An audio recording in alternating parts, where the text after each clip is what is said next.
Hello, everyone. Thank you so very much for joining us. I'm absolutely thrilled to see that so many of you have chosen to spend your evening with us, and I'm delighted to welcome you on behalf of Selfridges for this latest event in their Project Earth series. My name is Hannah Mcinnis. I'm an interviewer normally for the How To Academy. I think many of you might know it. And I present from time to time a cultural show on Times Radio. And with relevance to this evening, I host a podcast for the Coasters Forum in which I talk about biodiversity and transforming our food systems. And while I'm so sorry that we still can't all be together in one room, I'm just thrilled that we can get together virtually in this way to discuss and contemplate and try and make sense of very important subjects and issues. And of course, coming together and uniting behind things that matter is really the focus of tonight's event. I know that in this world we live in now, a lot of people are worrying that we're losing a sense of community. Individualism is often seen as the dominant message. Loneliness is on the rise all over the globe. And in our internet and digital age, it's easy to retreat into online worlds. But in many ways, this might be a gloomy perspective, and things are changing. In the past few months alone, the pandemic has brought communities together, revived a sense in which we all see ourselves as part of a whole. As you'll all know, we were united clapping for some of the most crucial people in our society, our carers. Black Lives Matter protests only a few months ago brought together millions.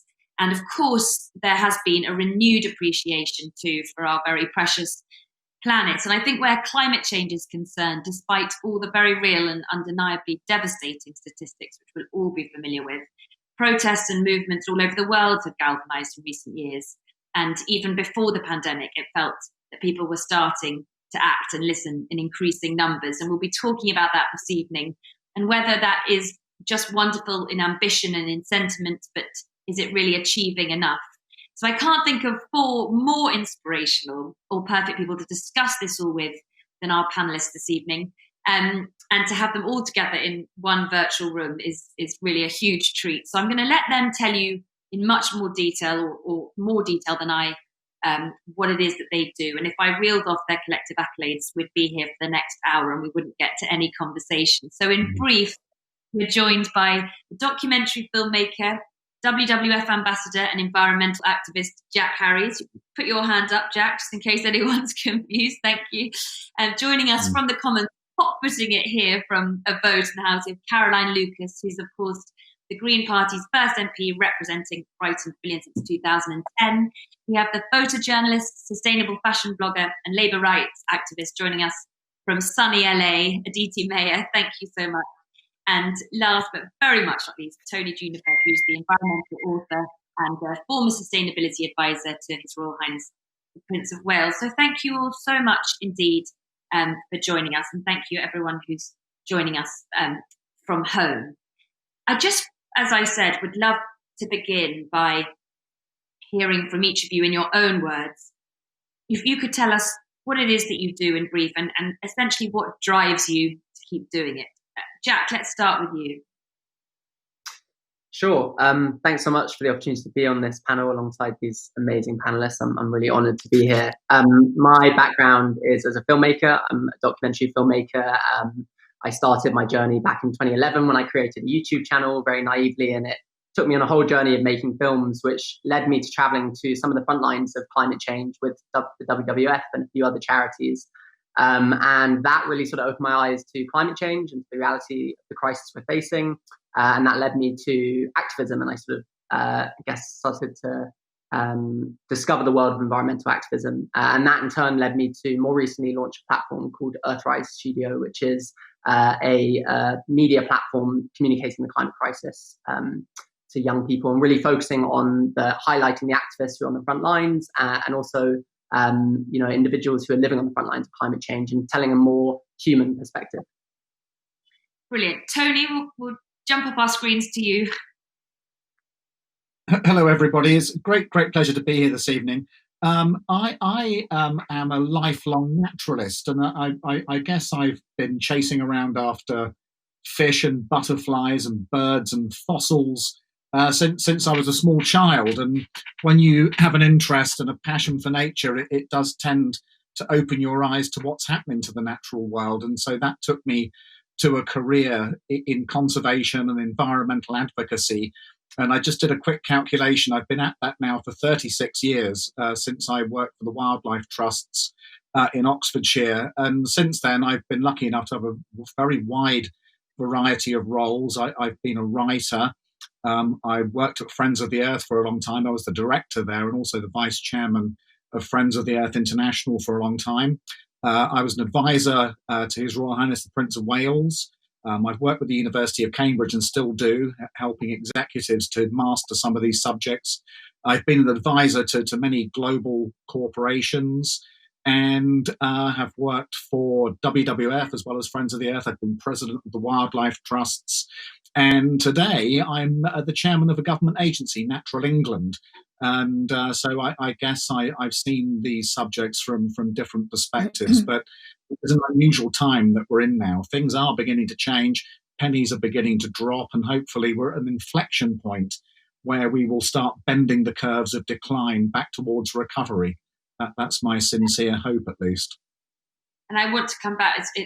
All of those perspectives come into sharp focus in what we'll explore this evening, and exactly the kind of time now and how that might be galvanizing people or not.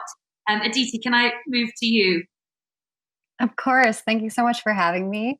Hi, everyone. I am a photojournalist, sustainable fashion blogger, and labor rights activist based out of LA. I had my start in this space about 7 years ago after learning about the Rana Plaza factory collapse, which was an 8-story garment factory in Bangladesh producing for some of the world's biggest fast fashion labels. After it collapsed, marking literally one of the biggest industrial disasters of our time, I started thinking more critically about the politics of labor, the global flows of labor, and the ties between the fashion industry and the history of colonialism. From there, fashion became my chosen vehicle to explore social and environmental justice. And I've done that through the realms of photojournalism, labor organizing in my home city of Los Angeles with the garment worker community here, and also thinking about policy that kind of frames our global fashion industry. In 2021, I'm really excited to be heading to India for 1 year as a National Geographic Fellow to cover the fashion supply chain from agriculture, manufacturing to end of life. So essentially, my work looks at the fashion industry as a way to understand social and environmental justice, but focusing specifically on intersectionality and decolonization. Brilliant. How exciting about your next year. I'm thrilled. You'll have to come back and tell us more about that. And Caroline, if we could go to you next. Well, thank you so much, and delighted to be with you tonight. So I'm the Member of Parliament representing the Green Party for Brighton Pavilion, and I've been doing that for the last 10 years.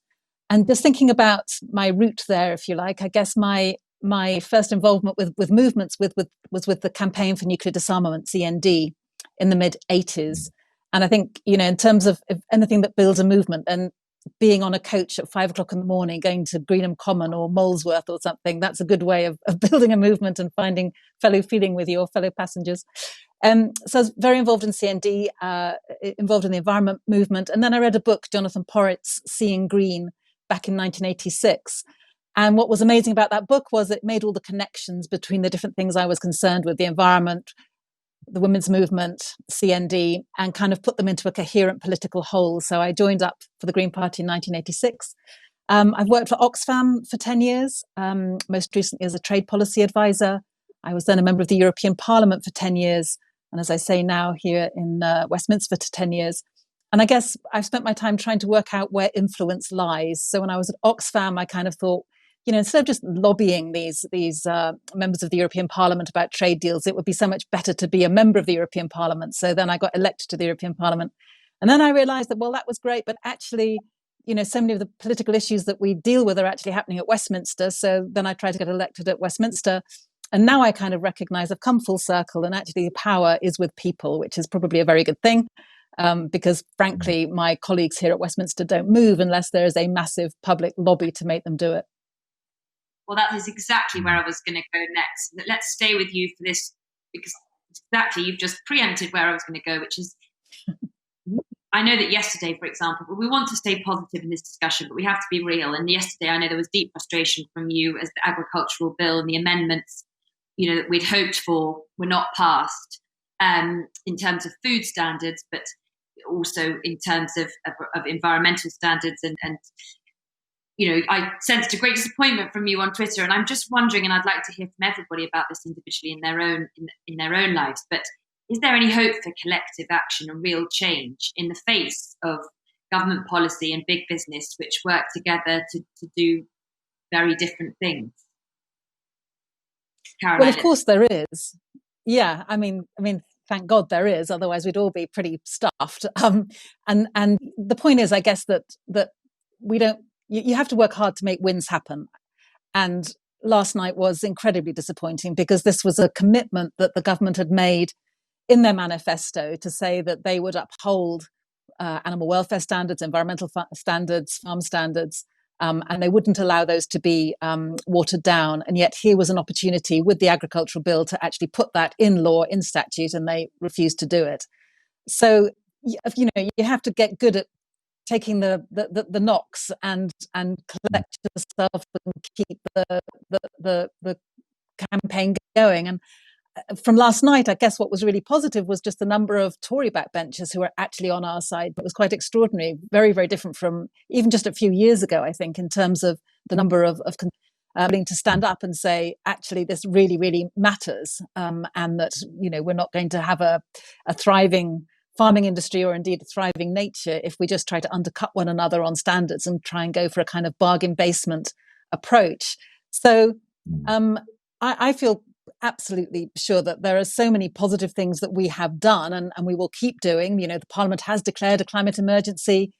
Boris Johnson has even stood up with a backdrop saying Build Back Better. And I know we can be cynical about some of that, and what matters now is the action. But nonetheless, the parameters have changed. I think the big question is whether or not we can make change happen fast enough, because there is urgency to this in an absolutely sort of existential way. I mean, I genuinely believe that the next 10 years are probably the most important 10 years in human civilization, which does sound a little bit over the top, I realize. But if we're serious about saying that this 10 years is the time in which we absolutely have to cut emissions, otherwise the amount of cumulative emissions in the atmosphere will make it just almost impossible to keep within our Paris guidelines, to keep below 1.5 degrees warming, then the decisions that get made over the next few years, the next few weeks and months even, could not be more important. Whether or not we respond to COVID by the government going ahead with its £27 billion road building plan, for example, and locking us in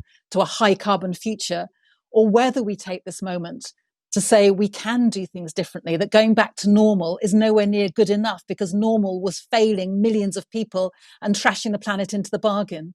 So it feels like right now we could not be at a more critical stage.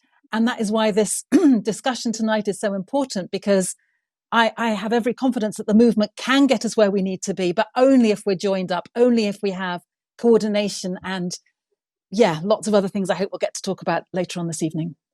Absolutely. And Jack, from your perspective, do you think that protests, and you've been involved in many, and I know you've been lobbying against, you've not lobbying, you've been protesting against fossil fuel companies. They lobby the government. Do you feel that the power of protest can overthrow that power, the power of fossil fuel companies and governments working together? I think, like everyone on this panel, I've had my moments of complete despair, understanding the level of the crisis we're facing. And I think the only thing that gives me hope, and it does give me a lot of hope, is people coming together, protest, but particularly young people, the younger generation rising up, holding the government accountable, holding our leaders accountable. I think young people have a sort of moral authority because it is their futures at stake. And the fact that young people are having to skip days from school to hold their leaders accountable is just an insane state of affairs. And I think it shows the point at which we're at.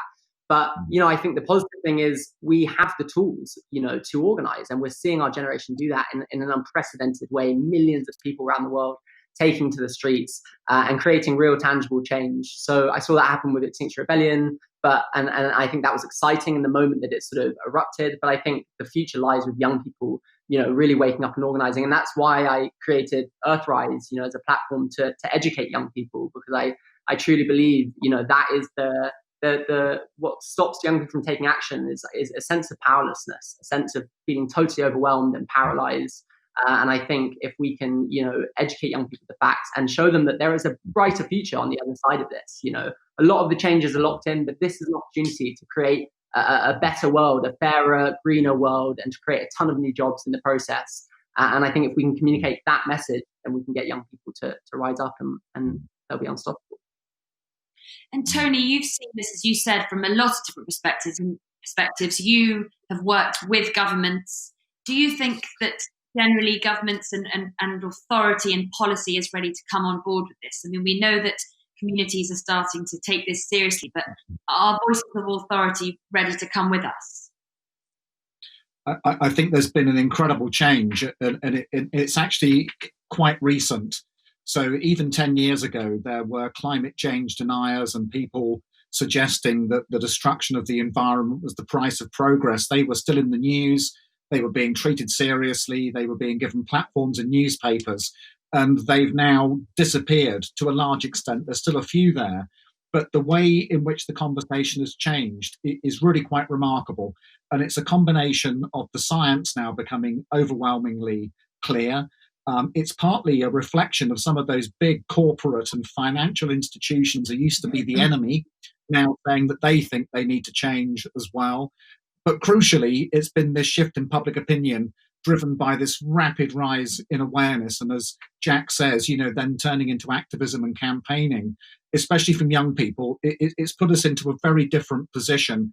And Caroline would have seen this from the inside in Parliament, how the conversation has changed to the point today. And she's right, it's easy to be cynical about some of the things that are said. And actually, we do need to have that level of cynicism in order to hold people to account. But the very fact that the Prime Minister would turn up at the United Nations last month and commit the United Kingdom to protecting 30% of our land and sea by 2030, that really wasn't something that would have been possible until quite recently, never mind the declaration of the climate emergency and putting the net zero target into UK law. So we're into a new place now. And the question is not so much anymore, are we on the same page and is there a high level understanding and commitment? The question is, are we going to do anything about it, and are we going to do it quickly enough? And the urgency piece, it is now screaming at us. Every record is being broken everywhere all the time now. We're beginning to see the consequences of this now feeding into the human system. And actually, this is quite interesting because these things used to be regarded as environmental issues. They're now very much economic and social issues. And that's beginning to change the political profile of some of this stuff. But the urgency thing now is the piece that is most important. We've got to get on with it. It's not called a climate and nature emergency for nothing. It really is that. And so this is the next stage. And actually, then that does raise for me a very interesting question about movement building, which is about the extent to which movement building very often is about confrontation and kicking the door open to change. But when the door's been kicked open, it's a different kind of movement building that takes people through the door. It's about partnerships and actually getting people to do stuff together. And so at this stage, the scale of this, the mass extinction, the ecosystem decline, the global warming, there's no one institution. It's not government. It's not individuals. It's not companies. It's not local government. It's not the United Nations. It's all of the above, plus others that are going to have to get on the same page quickly to sort it out. And that's going to require partnership building, which is a slightly different kind of movement building, but still movement building. I'd really like to discuss the various types of movement building and how you smash that door open, as you're talking about, break the door open, whether it needs smashing. Aditi, there's a positive sense from the others that voices of authority are kind of coming on board, that the sense of urgency is being recognised. You said you were driven into this world from the Rana Plaza incident. Do you feel like perhaps then you were a lone voice and more people are beginning to understand that despite fast fashion suiting kind of profit-driven incentives, actually sustainable fashion and more environmental fashion is really taking hold? Yeah, most definitely. And I think the biggest change that I've seen in the past few months, even, is that we're at a critical cultural juncture where a lot of these issues are often seen squarely as a social justice issue or an environmental issue. And the core goal of my work has always been to paint the interconnected nature of all systems. And I think right now, at least in the States, we've gone through so many things in the past few months. COVID happened, businesses came to a screeching halt. And then there was this resurgence in the Black Lives Matter movement. And I think, the meaning of things like environmental justice have completely shifted. Yes, it means fighting for the planet, but the people component of that is huge as well. The meaning of something like I can't breathe has, really has undertones of the racial justice movement, but also the fact that BIPOC communities in the US are disproportionately affected by the brunts of climate change. Communities of color are disproportionately located near toxic waste sites or oil refineries and things like that. So fashion is just one medium to talk about that. But I think, as a younger environmentalist or a social justice advocate, it often felt like, okay, there's not enough that I can do to talk or touch on all of these issues. But what we're seeing now is focusing on any lane within this movement means that you're fighting for the greater good, because we're at a point where we're starting to see the interconnected nature of all systems. And so when it comes to movement building and the future of this movement, I think there's a lot more optimism because we're starting to realize that all of these issues are interconnected in many, many ways. And one of the things that's obviously hugely important to you, as you've said, is the kind of intersectionality and the kind of inclusiveness of the movement against climate change and environmental issues. A lot of people still feel that perhaps protest is something you have to be privileged to do. It's not something that a lot of people have the time or the inclination to be able to think about. Do you still think that that is a problem? Can we be a community fighting against climate change while it's still possibly the realm of the privileged? Yeah, I think that is a pretty problematic notion because when you think of BIPOC communities, so Black, Indigenous, people of color, this work is often survival. It affects our day-to-day lives, especially when you think of air quality issues to access to resources. And so I think that's the first thing to acknowledge here. But in terms of who engages with this movement and how we engage with this movement, a lot of that goes into widening our understanding of what activism looks like, right? Protesting on the streets is just one medium, but it could look so many different ways, whether that's individual action or holding corporations accountable or, doing more activity in your local community. But going back to the idea of intersectionality, I think the idea of intersectional environmentalism is something that has exploded in the last few months. And what intersectional environmentalism means is that we're looking at the systems that frame all of these issues, like the climate catastrophe, but we're also making it a lot more personalized of looking at our own identities. So race, socioeconomic status, gender, and all of those experiences and factors that inform our relationship to this earth. And I think that's very important because, for the longest time, the environmental movement has been quite exclusionary in who it seeks to represent. It's been a predominantly white-led movement. So the introduction of these conversations have really opened the doors to talk about representation and the specific issues for certain communities. I always like to think of intersectionality as the biodiversity of thought. We're going beyond representation for representation's sake, for the optics of saying, okay, we have a diverse, set of folks in this movement, but really thinking about all the different modalities through which sustainability can take place. I could give you one example. Here in California, we've had one of the worst fire seasons up to date. And it's clear that it's no longer wildfires, it's climate fires. And Indigenous knowledge and Indigenous practices like cultural burns have now been cited as the way that, land management practices need to take place, alongside acknowledging other issues like fossil fuel, greenhouse gases, and obviously how that's leading to higher temperatures, drier vegetation, et cetera, et cetera. But I think that's an example of how often sustainability is framed as this new concept. But in many ways, sustainability is a return to ancestral and Indigenous knowledge. And so if we're not including those voices in our activism, we're not doing enough in this movement. Absolutely. Really interesting and very, very good points. And I think it's a really important part of the debate. Sometimes it does go missing. And you were talking about the sorts of things that people can do. And Caroline, I'd like to come back to you and to hear from all of you, because that is ultimately the main thing about these sorts of conversations. we often feel powerless, don't we, in the face of these huge issues. And they're so complicated. Every time I come to host a debate about climate change, my head goes, becomes full of the variety of problems, the variety of voices. And if you have a message to people about what they can do to actively do as individuals and to come together a community, what would be that message?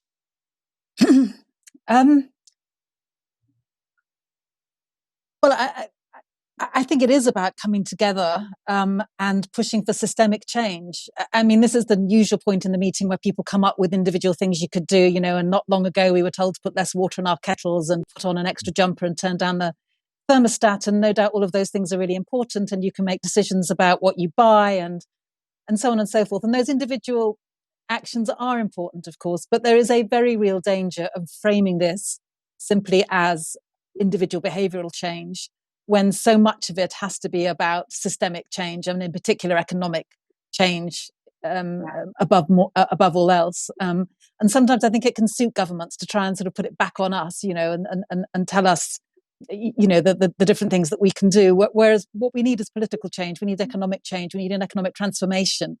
And that's partly to make it easier for people to do the things that they might want to do. So, it's all very well telling people if they happen to have a car to leave it behind. But if you're living in a village where the last bus is at 6:00 in the evening, you're going to struggle if you don't have other options. So you need a policy framework that means that the more sustainable option is the easier and more affordable option. But frankly, we also need to change an economic system that is based on more and more extraction of wealth and consumption and production. If you think about it, if we're trying to meet, I'm sure all of us will agree that net zero by 2050 is too late. But even if you accepted that as the target, then the estimates of how much the global economy will grow between now and 2050 is a multiple of 3. It's going to be hard enough to decarbonize an economy the size of the one that we have right now. The idea of doing that 3 times over, I think, is just cloud cuckoo land. So we are going to have to massively change the way our economy works. We need to put GDP, gross domestic product, in the dustbin. We need different indicators of progress, around human well-being and around social justice and around species abundance and access to green space, and a whole set of indicators that would tell us far more about whether or not humanity is living and thriving alongside a thriving natural environment, rather than GDP, which frankly tells us nothing very helpful at all. So yes, I want people to take individual action. I want them to lobby their MPs. I want them to join whatever groups there are near them. And if there aren't groups, then to set them up.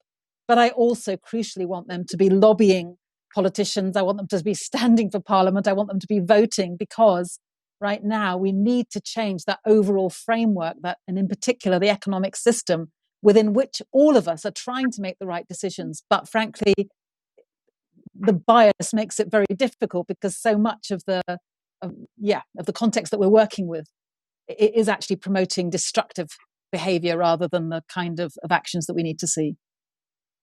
I think every single time, again, people come together on a panel or in a discussion about environmental issues, the thing that people most take home, I hope, is the idea of just how important it is to lobby and write to your MPs. It's a very important thing that people forget that they can do, and how much change that really can make in terms of empowering the community and people individually. And Jack, I'm interested to hear from you and from others about what the best way of communicating the message is. We're talking about galvanizing people, motivating people behind the need to come together to solve these issues.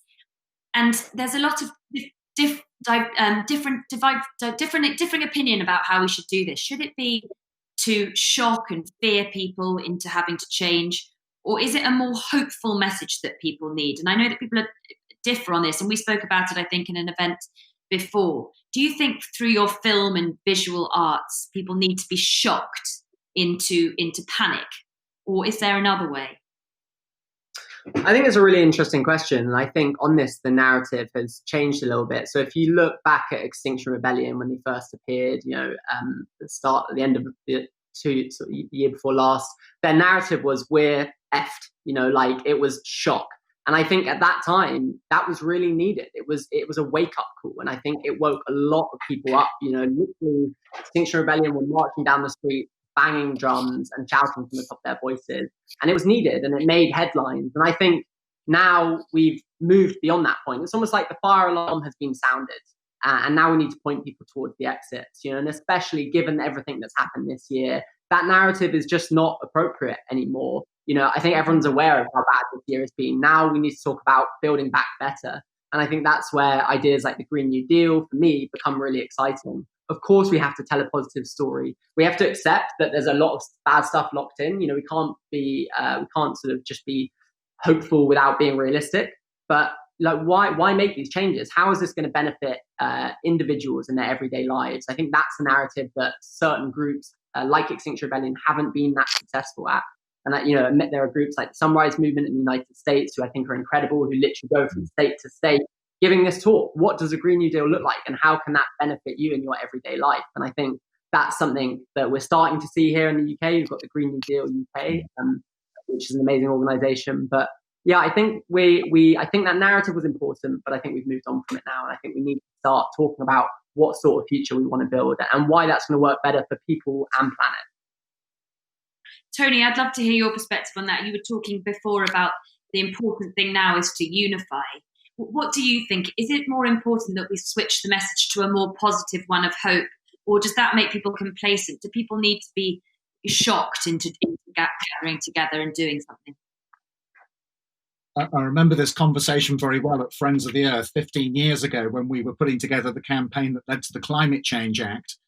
And we put a lot of effort into thinking through the communications and the challenge of trying, on the one hand, to bring people's attention to this terrible threat that was coming towards us, but at the same time, not trying to turn them off and to get people to walk away. And so we did put a lot of effort into thinking about how to deliver a dual message. On the one hand, there's a terrible threat, and on the other, there's something we can do about it. And we did do that, and it did work. And actually, I'll tell you one thing that I think happened in that period about 10 years ago, when the climate change denialism did seem to get some traction with quite a swathe of the public. I think it was possibly due to the messaging coming from some of the campaigns, which made it a very gloomy story and also made it a very guilty story. So if you went on holiday or had a car or switched on your lights, you were a bad person, in inverted commas. And I think that led quite a lot of people to want to believe the climate change deniers who said, don't worry about it, it's not even happening. And so there's some quite important psychology in this communications piece about how we can land messages in ways that don't inadvertently get people to want to walk away from it. And so that hope piece and that positive piece is really quite important. And I spend a lot of my time advocating with positive messages, and I'm conscious actually of the fine line between optimism and unrealistic optimism. And there's another end of the spectrum there where you give people hope that isn't really justified, or drawing positive conclusions around things that actually aren't doing that much. So it is a really tricky thing to get right, but it's something we all have to focus on all the time, because if we get it a bit wrong, it can really, slow down progress. And as I say, it's not just about the messages we put out, it's about how they're received and the psychology of some of these things, especially for people who don't know much about it. Because I spend, all my time thinking about these subjects, and, I kind of accommodate the kind of implications of them. But if you're a young teenager and you're hearing some of this stuff that we're talking about, it's actually really quite troubling. And so, there's another dimension there in terms of understanding the effect this can have on people and their personal well-being, actually. Having grown up in the Cold War and going to sleep at night terrified of a nuclear weapon being unleashed on Britain, you kind of, the comparable thing today for young people probably is global warming, I would think. Especially if you get half the picture and you don't know the whole story. It's a tricky one, and I don't think there's a right answer, and the issues are evolving as we go along. But it's something we do have to pay close attention to at all times, for sure. Just before I come to you, Aditi, I should mention to people watching, if you have a question for any of our panelists and for all of our panelists, you could type it into the chat box, and we'll come to them shortly. And don't worry, I'm not going to look at them and steal them before that time. But Aditi, coming to you on this, you obviously have a very visual approach too to trying to galvanize people, to bring people on board. You have a huge following on Instagram, and it's about photojournalism.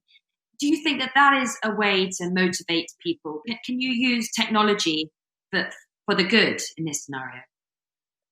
Yeah, I think, social media has very much democratized access to this movement, who can participate, our modes of education. And I think it's also been a great medium to kind of find that balance between pushing this narrative of individual action, but going and making sure you say that, it is the systems that we really have to focus on. I love everything that Caroline was saying. Like, as much as I do talk about, shifting our everyday relationship to consumption, fashion, among many other things, I don't forget that it's 100 companies contribute to 70% of global emissions. So it's this fine balance. And so although we need a cognitive shift as individuals to reorient our relationship with how we consume, how we see our relationship to the natural environment, it's a lot bigger than that. So as much as I'm talking about individual action and using visual language to communicate that with audiences, I'm always thinking critically about how I can, make people aware of those systemic factors. The fact that, the idea of the carbon footprint was created by BP. We always have to remain critical of these things. So yeah, it's very much a fine balance there, but it's important to focus on both mediums for sure. Caroline, I'd like to come back to something you were talking about at the beginning about seizing this moment.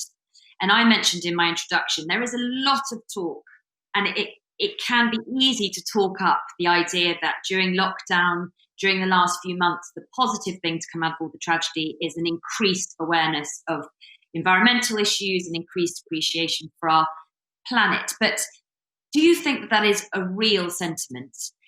Is it just a blip? And how can we make the most of that feeling and take it forward now? I think it's more than a blip for sure. But at the same time, I also think clearly two things can be true at the same time. I mean, the government, I would argue, is in a sense, feeding a narrative that is around division, whether that's north and south or old and young, or, it's very easy to kind of fall into those traps of seeing COVID through the lens of people that are doing better out of it and people that aren't. But I was involved in a project over the summer called Reset. And I was doing this on behalf of the all-party parliamentary group for a Green New Deal, of which I'm alongside the Labour MP Clive Lewis.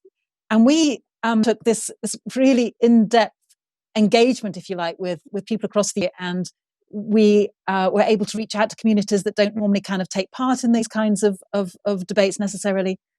And one thing that came over so loudly was that when you ask people about what their aspirations are, what kind of future to see after COVID, there was so unity of the kind of greener, fairer Britain that people want. And they are far more radical and ambitious than most governments. I mean, it was really interesting to see that they came up with things like 4-day weeks, universal basic income, free public transport. And some of those things were echoed a little bit in the Citizens' Assembly. We've had the first UK Citizens' Assembly on climate change. And again, people's visions of the future, I think, were streets ahead of where most politicians are. So it does feel to me as if there is a real moment right now where people do recognize that normal was not good enough and we don't want to go back to normal. And that, the one thing that we could take from this moment is the opportunity to reset our relationship, not just with each other, but with the natural environment and nature around us. It was really significant, I think, as well, that so many expressed the importance of access to grace. Even if that's just a window box, even if that's a park at the end of the road. It became very clear during COVID that our access to green space is very, very unequally divided, and of course, poorest communities and Black and minority ethnic communities have much less than most. But that issue of making sure that we equalize some of that access to important resources like green space, I think, was one of the big messages that came out of that process as well. And Jack, what about from your perspective, in a world where it is harder and harder to be together in crowds, sorry, I'm having a little bit of a cool. Protest is, you can't come together. Extinction Rebellion, really, at the moment, it's unless you're Trump in Florida, rallies and mass gatherings are not a good idea. How can we keep the momentum going? Do you think the internet and online community film can suffice? Yeah, I think, we've seen Greta Thunberg sort of embrace digital strikes. And I think, I don't know if anyone else has noticed this, but I've seen many social medias sort of transform over the last few months. And some of this was a product of the sort of Black Lives Matter movement that exploded online. And like Instagram, to me, has sort of transformed into a space that has a lot more depth than it did before. It's a place for educating one another, for sort of being an activist, essentially. And I think that's a really positive thing. Is it enough just to do activism online on social media? No, we do need to get out into the streets. We need to hold our leaders accountable. But I think in that way, it's positive. I think people have taken social media and organizing as well, using Zoom to do Zoom lectures and to do events like this. I think, we had a lot of these tools, or all of these tools, before coronavirus came around, but we weren't using them in the same way. And I think one advanced, small good thing to take from this is that it's forced us to sort of utilize make the most of these technologies we have available. And so that gives me hope. But, ultimately, I think we obviously need to get back out into the streets when the time is safe. And Tony, from your perspective, do you feel that this is a moment that needs to be grabbed? Have you said you've done 5 talks today. Would that have been the case pre-corona, or do you feel there's a real moment here that needs to be grabbed? We're talking about movements. We're talking about coming together in communities. Do you feel this is the moment to seize going forward?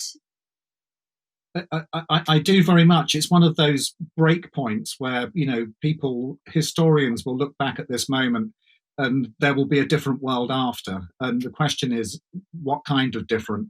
And so this is the moment where we have to seize the opportunities that are at hand. One of the things that has struck me as being really quite important to do for those of us who do communications and who put ideas around is to highlight the extent to which the pandemic is an environmental issue of its own making. So we've been warned for some years that pandemic risk would be increased by deforestation, by the live animal trade, by factory farming, and here we are, we're living in it. Now, the thing about humans very often is that when there's a crisis, we adapt and we try to get through it, and we don't tend to think about the origins of it very much. And so flooding, we put up some flood defences and we don't go and do something about greenhouse gas emissions. And when it comes to this pandemic, a lot of time being spent on quarantines, lockdowns, vaccine development, not a lot of joining up of the dots to the point where we're going to come on the far side of this with a global program to repair nature, to go to sustainable agriculture, and finally end the illegal wildlife trade. All of those things are big, but they're cheap compared to the multi-trillion-dollar catastrophe created by this. And so what we have to do now is go exactly where Caroline suggested and demand that economic transformation on the far side of this, which is about the repairing of nature and the dealing with the climate emergency, because it's going to be cheap compared to what we're going through at the moment. But politicians and everybody else will need to know, to begin with, that the pandemic is an environmental issue with its origins in our destruction of nature. And if during the coming months that point can be widely understood, we might have a better chance on the far side of delivering Green New Deals, reforesting the earth, scaling up of renewable energy, rebuilding of ecosystems that have disappeared, because all of those things in the future will protect us in ways that will have reduced the kinds of risks that we've been running and which have now become real. So for me, Hannah, I think that there's a big point there about all of that. More parochially here in England, people have discovered the huge value of green space and being outside in nature. It has helped people to cope with this. And I think that's more of a kind of personal level insight that a lot of people have gotten over these last months as to, the way in which we rely on nature, not just to supply natural resources, but for our personal health and well-being. And hopefully that will be a personal backdrop which will help drive that bigger idea about repairing our broken relationship with nature. That's what I hope. And lastly, Aditi, I mean, we're all talking from the UK. Is this a wishful thinking that we all have here, or do you sense the same notion over there, that there is a moment to be seized now? Have you noticed that in your work and in your online community? Has it perhaps built over the last few months? Yeah. And going back to what I was saying, we had COVID, right? So everyone's indoors wanting to get outside and get some sun. The wildfires break that out, and now you can't even go outside without choking on ash. Couple that with the fight for racial justice, where that was a moment where people did start to come together, but also acknowledging the disproportionate effects that COVID had on communities of color, of frontline workers that, again, disproportionately represent BIPOC communities, low-income communities, all of which have disproportionately less access to healthcare. And so all of these things are kind of building. And it goes to my first point that I made, that the interconnected nature of all these systems is so clear at this point. And the brunt of these systems are also becoming a lot more explicit. I want to go back to something that Caroline was saying about like reorienting our relationship with economic growth, specifically with my work in fashion. As fashion has come to a screeching halt, like many industries during COVID, we've realized that the normal way that fashion has operated has been inherently violent. I talk a lot about the colonial model that fashion has been predicated on. And when I'm talking about that, that's talking about a model that's predicated on extraction and exploitation, whether that's natural resources or of labor, the creation of this docile workforce that can be exploited to, create the system that's predicated at scale, growth at all costs, speed, without realizing that these are finite resources. And so I think another major shift that I've seen in the few months, whether that's fashion or the environmental movement at large, is this shift from thinking about sustainability, lesser impact, to thinking about regeneration.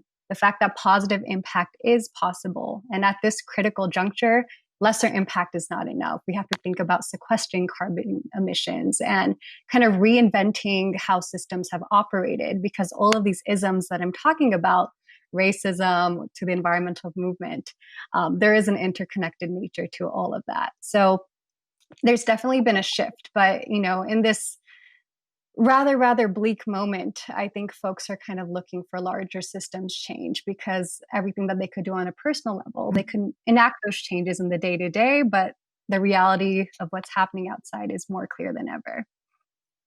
I'm gonna, I think there are a lot of questions from the audience which come back to where I went with, was asking Caroline about what we can do as individuals. And again, it's something that when you're tuning into events like this, you want to sort of go away with the feeling that you can make a change, become an effective change maker. And we've talked about lobbying and writing to MPs and trying to change policy. Jack, what's your thoughts on what people can do as individuals to take personal responsibility and, as I say, become change makers, feel like they're making a difference?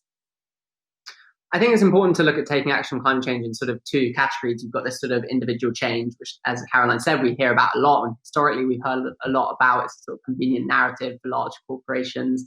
As Aditi said, that the carbon footprint was created by BP. It's kind of a crazy thing to wrap your head around. But we do need to make individual change, but that alone will never be enough. We also have to create system change, and we can do that as individuals through our power as consumers, through voting, and of course that's incredibly important with the upcoming elections in the United States. And also, using our right to peaceful protest. But I would advocate for taking it a step further to non-violent civil disobedience, which is what Extinction Rebellion have been modelling. And this is something that we've seen throughout history with many successful social movements. And I think that we're at the point now where that's important. And engaging in non-violent civil disobedience can be a variety of different ways, right? It doesn't mean being out on the streets and getting arrested. I think we have to acknowledge that is a privilege in itself to be able to go and take that sort of risk, and it isn't applicable to everyone. But supporting groups that are practicing that type of protest, to me, is super important. Can I go to a question which is really interesting to me? I've been speaking to someone lately who is a lawyer on behalf of the planet, and it's something that's increasingly you hear about. Someone asked, there are instances where natural resources such as rivers have legal rights. Do you think a legalistic approach could play a significant role in tackling climate change? Caroline, can I ask you that question?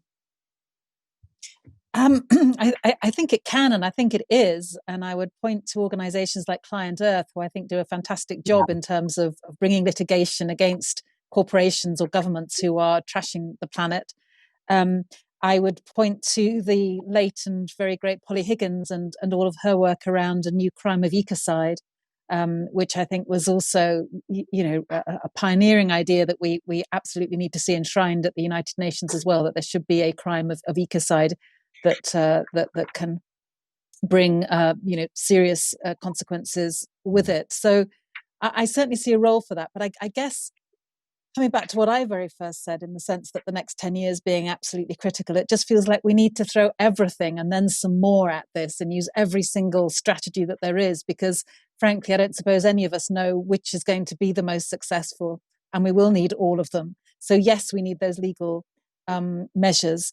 But I just wanted to echo what Jack said about nonviolent direct action, because and again, I don't necessarily mean just sitting down in the street, but I mean things like maybe we need to have some kind of campaign against, around withholding taxes for those people who are in a position to do so. And I recognize that not everybody is.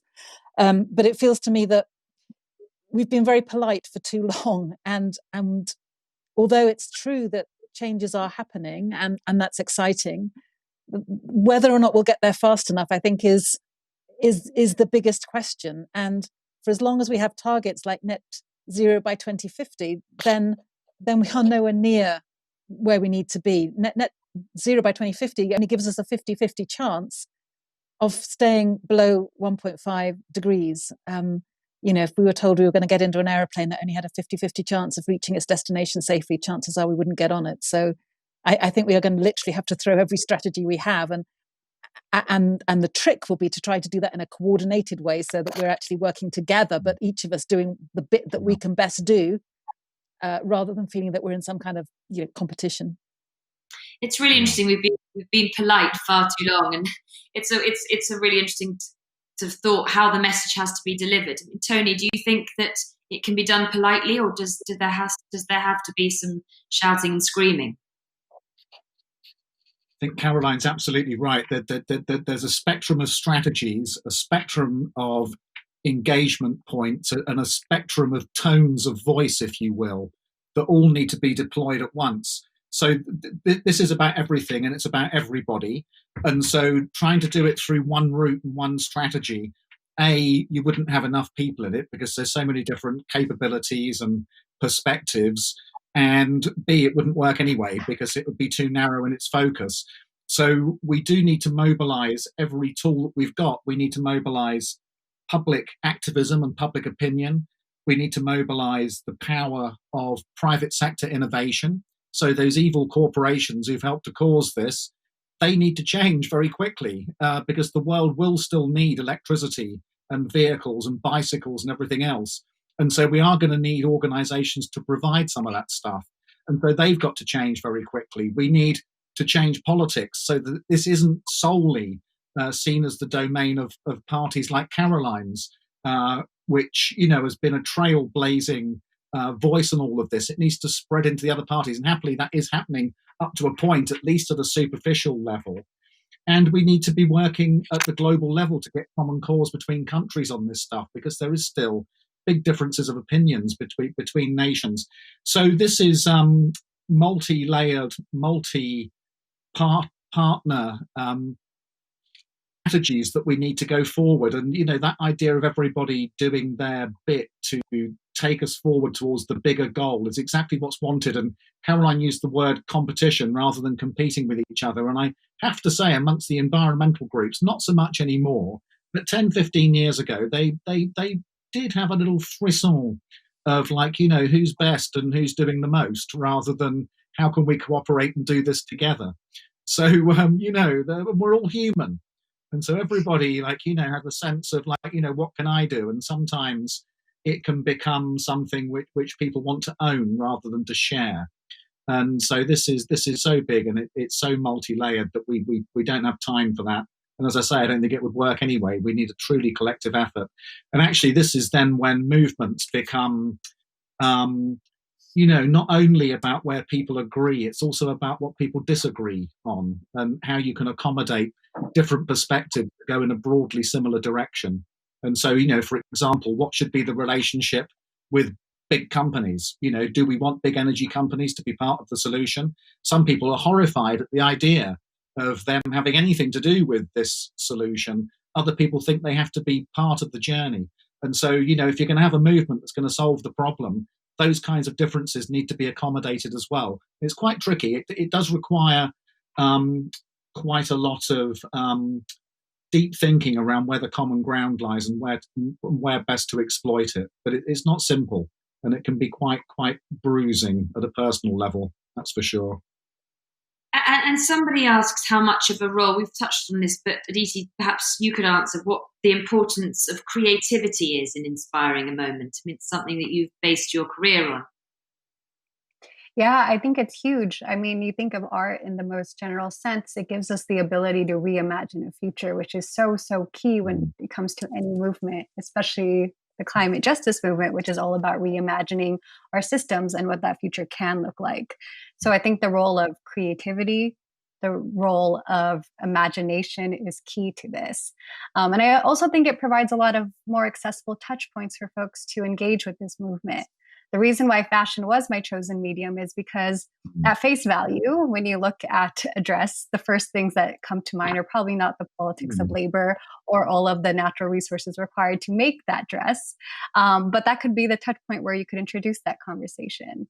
And so I think, having those touch points just in terms of medium, in terms of who is delivering that message is key in just making this a more, intersectional, inclusive movement at large as well. Jack, do you want to feed in on that? Because obviously creativity is the essence too of what you do, and how can that help to galvanize movement? Yeah, I think we need to be creative with the way we tell this story. I think we need to disrupt the narrative around climate change.